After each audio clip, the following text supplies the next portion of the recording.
What's going on, guys? Welcome back to the video here in the Water Juice channel. Welcome back to another episode of the Miami Dolphins retro rebuild here on Madden 21 on the PC. That is right, we are back with another episode number 13, I'm pretty sure. The start of season number 6, I think, because we are in the year 2010. We are doing the 2010-2011 season. The 2011 draft class is in. It is installed. I will show you in a second. But first, I want to say thank you guys so much for stopping by and watching. The support on this series has been really amazing. I love it. Thank you guys so much. I really do appreciate every single one of you guys. I love you all. Make sure to smash that like button, the notification bell, and the subscription button as well. Join the Juice Club. Let's get into the video. All right, here we are in the main menu. And as you can see, the college players have been imported. Let's check them out right now. This is the 2011 draft class, and as you can see, there's one man in particular that I got scouted. Cameron Newton out of Auburn, consensus #1 pick in the draft. Big brain. I think I'm going to be targeting him. But we've also, this is a stacked draft class. When you go back in hindsight and you look at this draft class is stacked. We got Cam Newton, Von Miller, Marcel Darius, AJ Green, Patrick Peterson, Julio Jones, Alden Smith, Jake Locker, Tyron Smith, Blaine Gabbert, JJ Watt, Christian Ponder, Nick Farley, Robert Quinn, Mike Pouncey, Ryan Kerrigan, Nate Solder, so many good players. This is such a stacked first round. Colin Kaepernick is down there as well. Andy Dalton. These are all quality NFL starters in the league. Tyrod Taylor. Terrell Pryor. I thought he'd be here. Terrell Pryor is here before he turns into a wide receiver, because if you did not know, he started out as the Raiders quarterback and then got moved to wide receiver later on in his career. Mark Ingram, Ryan Williams, Shane Vereen, DeMarco Murray. This is a great draft class. So many good players to build on for depth, especially with a team like us that needs the depth, because we need wide receiver help, which is why we've got choices between AJ Green and Julio Jones, along with Torrey Smith, Randall Cobb, Vincent Brown.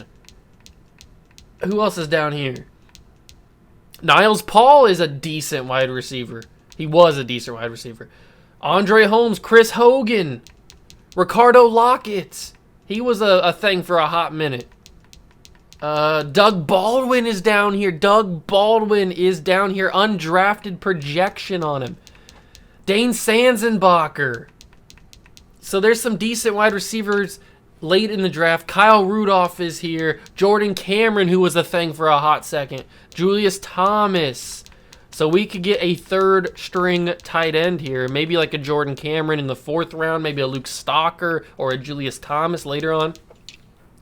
As for offensive line, the only offensive lineman that we could need is a center. And the center class is basically just Mike Pouncey and Jason Kelsey. That's about it. I mean, Stefan Wisniewski, I think is how you pronounce his name. He's decently good, but, I mean, he's got a 2nd round projection on him, so we're going to scout him, but I don't know about him.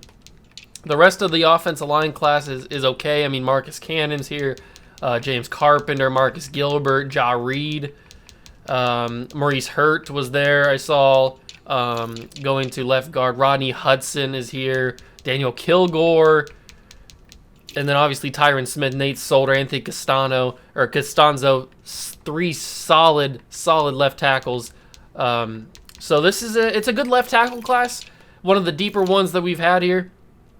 Good defensive class. We're obviously, I mean, it's JJ Watt. It's JJ effing Watt. We have 2 first-round picks. I'm taking Cam Newton, and I'm taking JJ Watt. There's no doubt about it. no doubt in my mind that I'm taking those two guys because we need a generational defensive end since Jason Taylor has retired.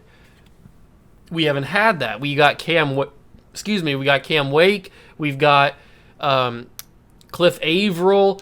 We got a couple of decent left ends and right ends. But I mean, it's JJ and Watt. You can't pass up on JJ Watt when you have the opportunity. So hopefully our pick from the team that we traded with does bad, so that we don't have to trade up with that pick. We may have to trade up with our pick depending on how our season goes. But this is what the draft class is looking like. Kickers and punters, if you guys care. Strong safety, not the strongest, quote unquote, safety class in the draft that we've had so far. It's pretty weak. Luckily, we're pretty set on safeties. Ron Parker and Will Hill are pretty decent, but as for corners, there's a couple good corners we got our eye on. Patrick Peterson, Prince Amukamara, Jimmy Smith, Rossai Dowling, Marcus Gilchrist, Chris Culliver, DeMarcus Van Dyke. Who else is down here? Chimdi Chekwa, or Cheekwa, however you want to pronounce it. Rock Carmichael, Buster Screen, Richard Sherman, Byron Maxwell. Yeah, there's some corners in this class that we could possibly be getting. Chris Harris down here, undrafted projection. So I mean, if we don't get Patrick Peterson, fine. But we got Richard Sherman down here that I'm definitely going to be targeting as a possible backup corner for us. Although, I mean, we got guys like Marcus Gilchrist and Jimmy Smith and these guys that are in the high first or low first round, high second round picks that we could target later on in the draft. As for linebackers, Alden Smith is about the only one for right outside.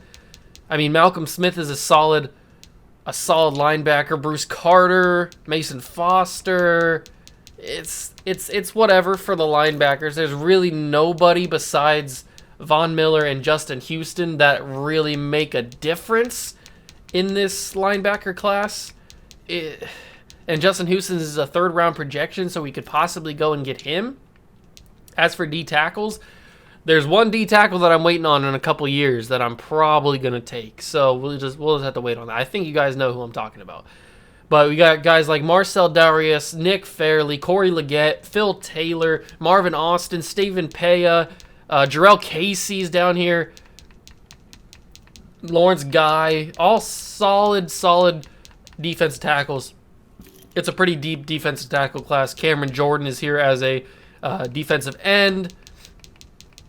Mario Addison, Robert Quinn, Ryan Kerrigan, Muhammad Wilkerson, Cam Hayward, Jabal Sheard. So if we don't end up getting J.J. Watt, which is who I'm going to be trying to get, there are some very serviceable backup, or I guess not backup, but replacement ends that we could go and get. But we do need to focus on outside linebacker, which is why I'm going to either focus on Justin Houston, maybe we try and get Von Miller, or maybe an Alden Smith, maybe a Casey Matthews falls to us, or a Dante Mach falls to us. But we do need a corner as well. That's probably our biggest need, besides obviously quarterback, which is hopefully who we take Cam Newton, or we take Cam Newton with one of our first-round picks.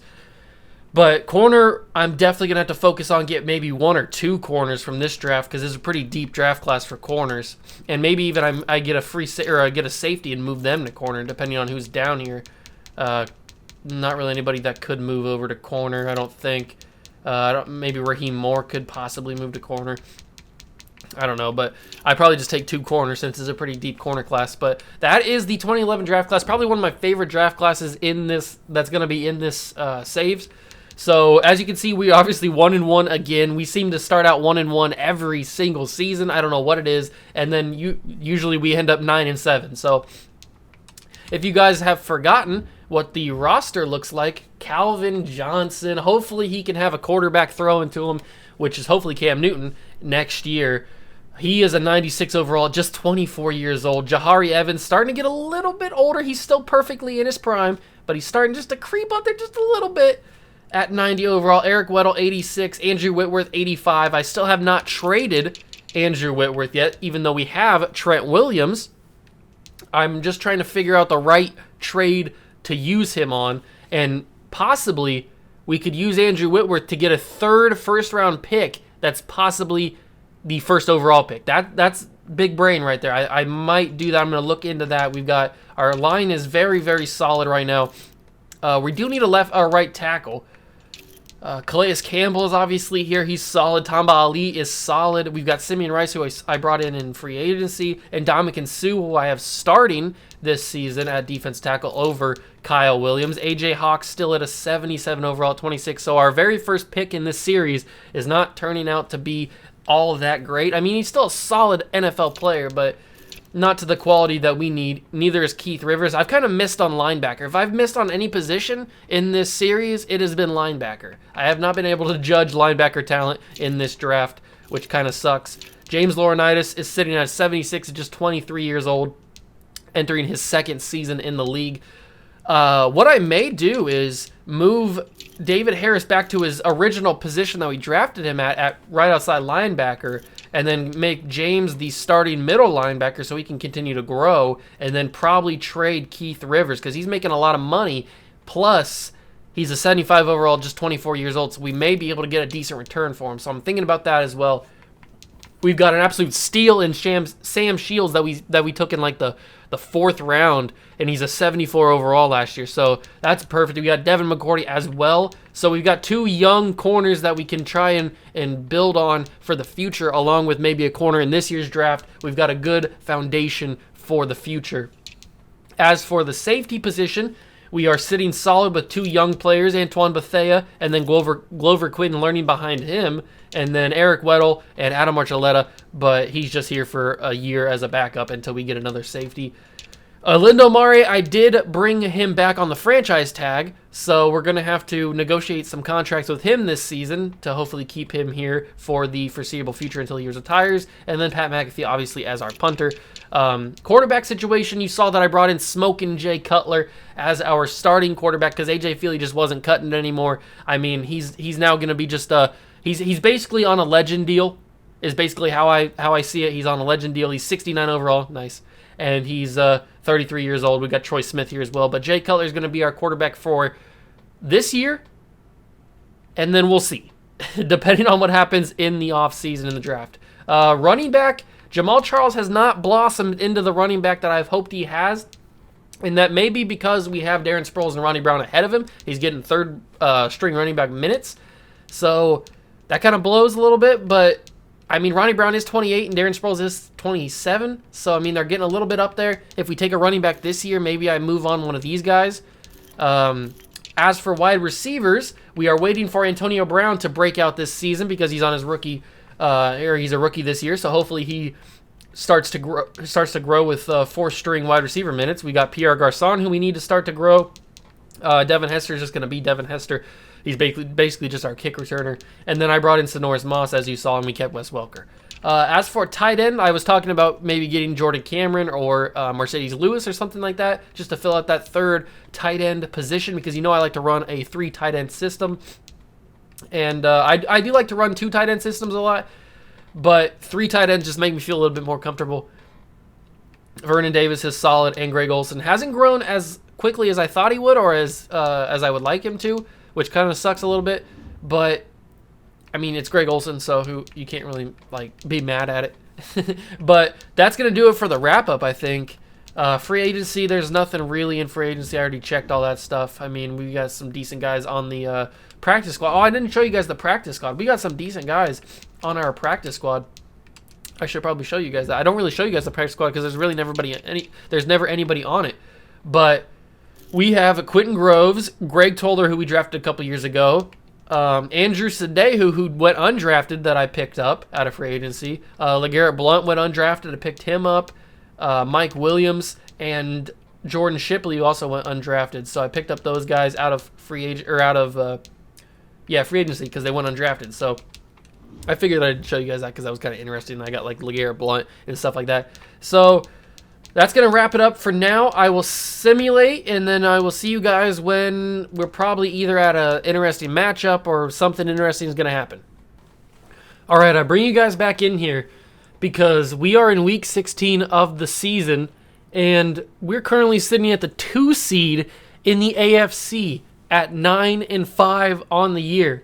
So I brought you guys in because I wanted to let you know that this team's been on a little bit of a winning streak. We've been starting to cook a little bit here in the AFC in the later half of the season. I'm going to show you guys the schedule. The schedule was a little bit rocky. As you can see, we simulated weeks 1 and 2. That's when we started the video. And then we started with a 3-game losing streak. And I was thinking at that point, we were sitting at 1-4 on the year. And I was thinking maybe we blow it up. Maybe we trade Andrew Whitworth away. Maybe we trade some of the big money contracts away. And we still might trade some of those big money contracts because we don't really have any money left over. But then we won against the Falcons. We're sitting at 2-4. Then 2-5 came along. And then I was like, maybe we do it. Maybe we blow this team up. And then we started on a winning streak. We beat the Steelers 3-5, 4-5 against the Jets, 5-5 against the Bucks, 6-5 Bengals, 7-5 Saints, 8-5 Bills, 9-5 against the Raiders. And now we have 2 games left. We could be 11-5 by the end of the season and probably the number 1 seed in the entire AFC for the first time in this series. But I mean, I didn't think we were going to be getting on such a hot streak so far in this season. It kind of surprised me because I was about ready. If we would have had one more loss and we would have been like 2-6 or something, I would have blown it up.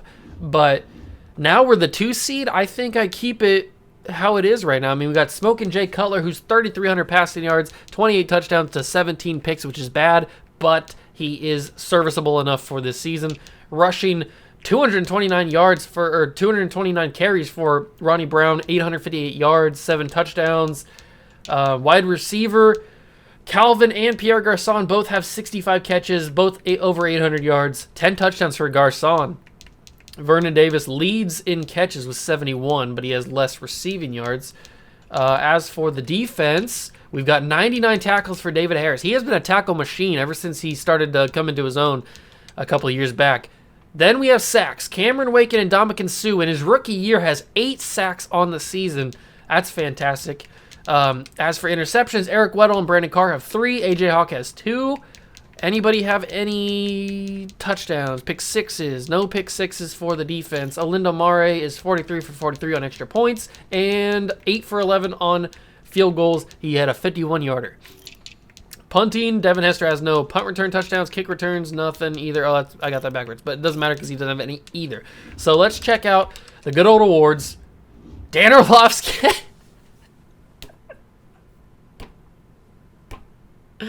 Oh, man, you know that we're playing Madden, man. You know that we're playing Madden. Only in this. Only in Madden would Dan Orlovsky, this late into the season and this late into the save, be the MVP, the leader in the MVP race. That is absolutely, oh man, that's awesome. I like that. I like that a lot. Ron Rivera is leading the Coach of the Year race, I guess, for the football team. Then we've got our coach, Brian Flores, in 5th. As for the AFC awards, Orlovsky is Offensive Player of the Year. DJ Williams is Defensive Player of the Year. Ryan Matthews is in the lead for Offensive Rookie of the Year. Do we have any offensive rookies? Antonio Brown is in 7th, so maybe it's not looking like that bad of a pick that early anyway. As for defense, Ndamukong Suh's in 3rd for Rookie of the Year. Patrick Robinson's been killing it, looks like. Tom Brady, best quarterback. Willis McGahee, best running back. Wide receiver, Greg Lewis. Randy Moss still rocking it now on the Raiders. David Stewart is best offensive lineman with Jahari Evans in 2nd. John Henderson is the best defensive lineman. DJ Williams, best linebacker. Asante Samuel, best DB. And Nate Kading is the best kicker. No Olindo Mare. But that's amazing that Dan Orlovsky is in the lead for the MVP. I really hope he wins. I really do hope that Dan Orlovsky wins the MVP. Oh, man. But there is one more thing that I wanted to bring up to you guys. We have one contract left to sign. Paul Soliai. Now, he's 26 out of 75 overall. We drafted him a couple of years back. He wants around $12.5 million, maybe $13 million. But if we go into start negotiations, if we sign him to a $12.4 million deal, that would leave us with $698,000. which you know is not a lot of money, obviously, in NFL terms. So I think what we do is we either wait to franchise tag him or we just don't sign him and then we possibly trade him before his contract is officially up and he enters free agency. That might be what we do. I know that's a little bit cheap and that's a little bit of cheese in the system a little bit, but that's what I do. That's what I do on Madden. I cheese the system to get the best results possible. So that might be what we do, but we are 9-5. We are the 2 seed, and we're going to get some gameplay against my favorite team, the New England Patriots, and get some gameplay against Tom Brady. Let's get into it, and let's play the baby GOAT. Well, technically now he's, because this is in 2011 or 10, so he wouldn't be baby GOAT anymore. He's real GOAT. He's big boy GOAT. Tom Brady. All right, ladies and gentlemen, here we go. It is a soggy day here in South Florida. Week 16 as we try and take on the New England Patriots, and Smoking Jay Cutler finds Calvin Johnson Megatron, and that's one play, one touchdown for the Dolphins. All right, here we go. We get to come out the next drive after our one-play touchdown. We get to see a little bit of Tom Brady gameplay as he throws a dart to his receiver, Jenkins. Who is that? Jenkins. I don't know who Jenkins is. We've got a third down stop here, 3rd and 12. Brady's in the shotgun. It's so late into the save that I'm not sure who he is, but Devin McCourty picks off Brady. Tom Brady's real-life teammate and probably one of his best friends, Devin McCourty, the rookie, picks off Brady. What a turn of events. What an absolute turn of events. All right, we're down 10-7 here in the late second quarter. We've got to make something happen here if we want any chance at points. Pierre Garçon down the left sideline. First down and more. Jay Cutler has been hitting his passes here when I've been playing as him. I mean, I've only thrown 2 passes with him, but, I mean, they've both been absolute dimes. We got Antonio Brown running a nice crispy route. I think I'm going to find him here. Antonio Brown's going to go up. It's almost picked off by the Patriots. I tried to get a little bit crazy there, and it did not end up working out in my favor. But I am looking for Antonio Brown again here. Maybe Pierre Garçon down the streak. Brown falls over.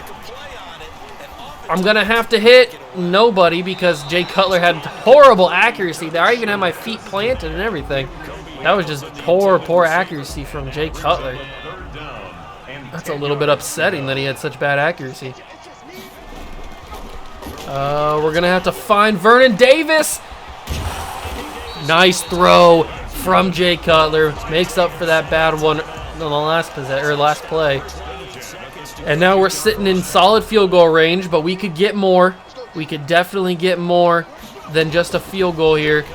If I hit my man, Calvin Johnson, who gets hit on the catch at the 1-yard line. What a dime from Jay Cutler.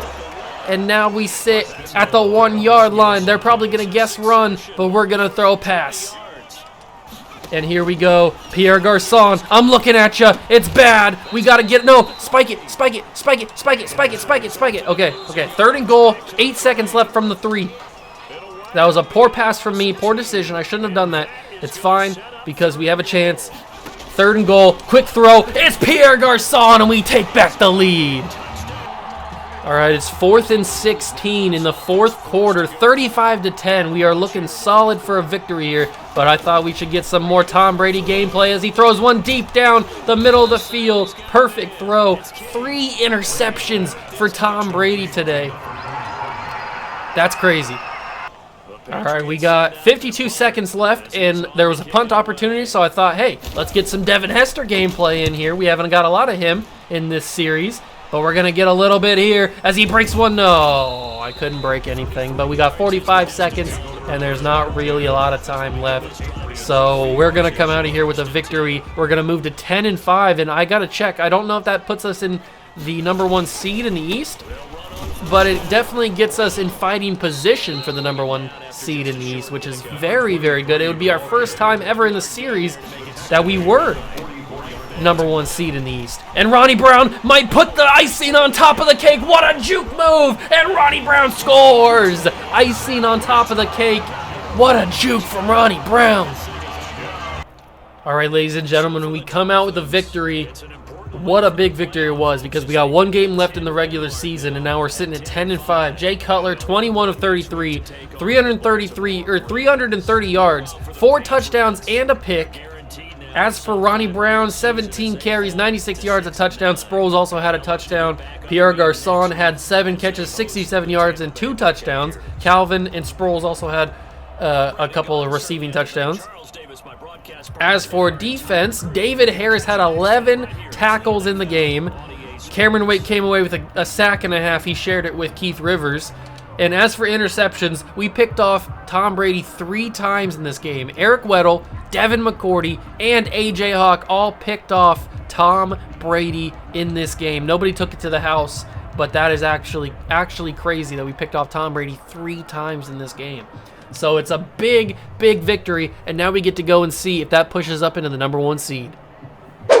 All right, so we are sitting still as the 2nd seed in the East with a 10-5 record, right behind the 11-4 Tennessee Titans. We both clinched our divisions and obviously clinched a playoff spot, but can we take the #1 seed and the first round bye from the Titans? It would be fantastic if we could, because that's obviously our first time ever doing that in this series, and we have an 8-game win streak on the line here against the Baltimore Ravens, who are sitting at 9-6, so it's not going to be an easy matchup at all.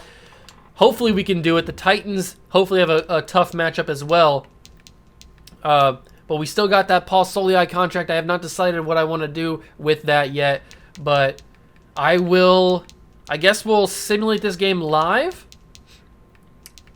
and we'll find out what happens. 3-2-1, advance to the next week. Let's find out if we beat the Ravens or not. And we lose 17-10 to the Ravens. So we make the playoffs as the 2 seed. No, as the 4 seed. That dropped us down to the 4 seed in the playoffs. All right. So we are going to be playing the Memphis Egyptians in the first round wild card. Wow, 1 loss takes us all the way to the 4 seed. That's actually pretty crazy. But that's going to be in the next episode. Depending on how long the playoffs go, it probably will be its own. It'll probably be its own video, just like the 2008 one was, where we went on to win the Super Bowl. We have $14 million in cap room. I'm looking to possibly move on Andrew Whitworth. There's obviously going to be a lot of guys or a lot of teams interested in him. I'm looking to move on Ronnie Brown, possibly. Probably Darren Sproles. I may move on one of the two. Probably Darren Sproles would be the one that I move on from, because Ronnie Brown's a Dolphin. But our picks are sitting at pick 20 and pick 30, which is not good enough to get Cam Newton or J.J. Watt. So we're going to have to do something. I'm thinking that Andrew Whitworth trade is going to be the reason we get either Cam Newton or J.J. Watt. So that's going to be pretty big. But that is going to do it. Those are my plans for what is going to happen hopefully in the off season. But that's going to do it for this video. Thank you guys so much for stopping by and watching. Make sure to smash that like button, notification bell, and the subscription button as well. Join the Juice Club, and I'll see you guys in the next one. See ya!